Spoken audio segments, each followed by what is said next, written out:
Bonjour et bienvenue dans mon journal de lecture. Aujourd'hui, retour à l'histoire et à la bande dessinée avec Révolution. Premier volume, Liberté, par Groiselle et Locard. La Révolution, il s'agit bien évidemment de la Révolution française, qui est donc racontée et mise en dessin.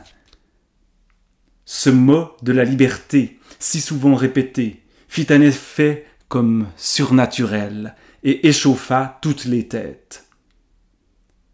Jacques-Louis Ménétras, Journal de ma vie. Voilà l'exergue de cette bande dessinée qui raconte et illustre donc la Révolution française à travers des personnages qui la vivent de l'intérieur, cette révolution, et avec différents points de vue, tantôt au cœur même des mouvements révolutionnaires, de la foule parisienne, de l'Assemblée, les députés venant de Bretagne par exemple, ou aussi des gens qui regardent cette révolution avec inquiétude, ceux qui s'y opposent, ceux qu'elle révulse. Il y a au début de chaque partie de cette bande dessinée des mises en condition. Par exemple, on a ici un extrait de A Tour in France de Nathanaël Pym qui écrit ceci. Depuis l'été dernier, le roi de France, dans le but d'assainir les finances du royaume et de lever de nouveaux impôts, s'est résolu à convoquer un organe de consultation inusité depuis 1614, les États généraux.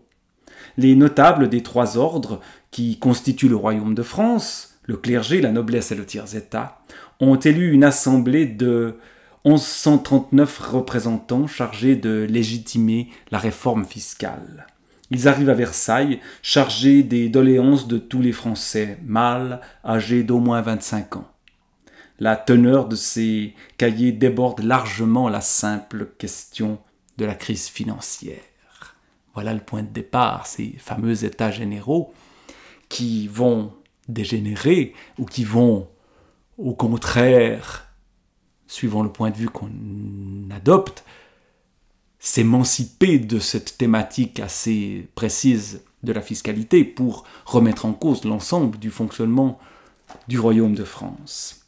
Et donc, on va, dans cette bande dessinée, suivre ces événements historiques que, bien sûr, on a pu suivre d'autres façons, qu'on a pu lire dans des livres qui, historiquement, racontaient les choses de manière beaucoup plus détaillée, sans doute que ne le peut une bande dessinée, même si cette bande dessinée, qui n'est que le début de cette histoire-là, eh bien, est assez épaisse,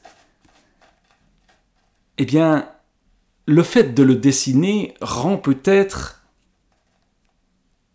à cet événement son côté physique, son côté réel, comme on peut le voir dès le début. Voilà comment cela commence. Vous remarquerez qu'il y a une foule, il y a des gens qui courent, qui se précipitent, il y a un sentiment que ça bouge, qui est rendu par les événements, souvent d'ailleurs avec extrêmement peu de paroles. Ici, simplement des pans, des craques qui montrent les émeutes, les moments de violence qui naissent et qui s'amplifient au moment de la Révolution. Et donc, c'est vraiment nous montrer la Révolution de l'intérieur, à travers des personnages. Par exemple, cette petite fille borgne qui se retrouve un peu coincée là au milieu, et d'autres personnages sont mis en scène. Il y a un député qui est un défenseur des idées nouvelles. Il y a également, au contraire, celui qui s'inquiète et qui essaye d'alerter les nobles en leur disant « Attention, ce qui arrive va détruire la société qui vous fait vivre. » Et on le voit ici, par exemple, avec le personnage qui s'appelle Legret, que l'on voit ici. C'est Legret, tout court. Son nom, c'est pas un de Legret, ça n'est pas forcément un noble lui-même, mais c'est quelqu'un qui est du parti de l'ordre. Et donc, on assiste à travers ces différents personnages, eh bien, à la naissance de la Révolution. De guerres ruineuses en largesses dispensées à la cour, d'emprunts répétés en exemption fiscale pour quelques privilégiés, le royaume traîne une dette abyssale. Or les caisses sont vides, mais si la banqueroute menace, la mauvaise récolte de 1788 a poussé le pays au bord de la disette. Tandis que les cultivateurs attendent la moisson de l'année dans l'angoisse, le marché retient l'indispensable grain dans ses greniers.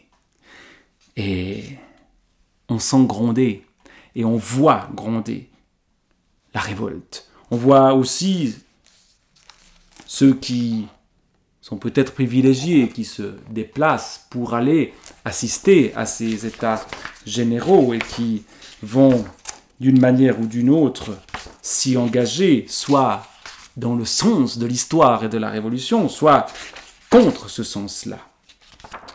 Et donc, il y a dans cette révolution en bande dessinée vraiment le sentiment qu'il se passe quelque chose, et on montre aussi les visages de ceux qui souffrent, et par exemple ceux qui sont en prison, que l'on voit ici.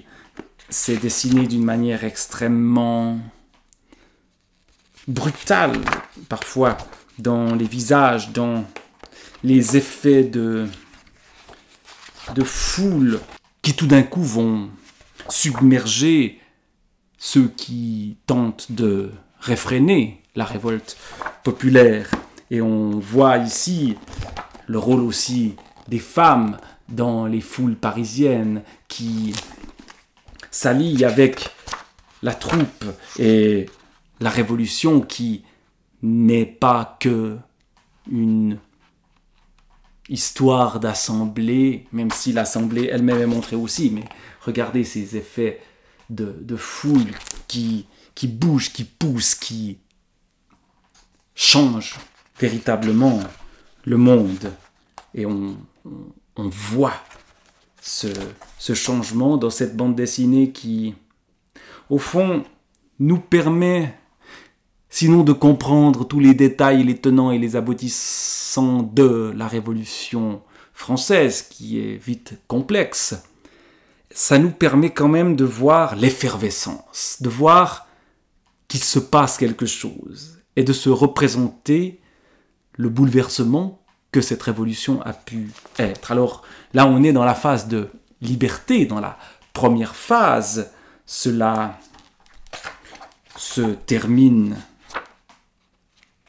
au moment où, au fond, la révolution a lieu, mais n'est pas encore actée définitivement. Le roi n'est pas encore mort. À la fin de cette première partie, il y en a deux qui devraient suivre, peut-être qui suivent déjà, en tout cas que je n'ai pas encore lu. La deuxième partie, c'est égalité, et la troisième, ou la mort. Parce que cette révolution, évidemment, n'est pas que la liberté, n'est pas que l'égalité, c'est aussi la violence et la mort. Voilà, donc une manière d'aborder la Révolution française qui peut-être nous permet d'entrer dans la compréhension et dans l'importance de cet événement. Révolution de Groiselle et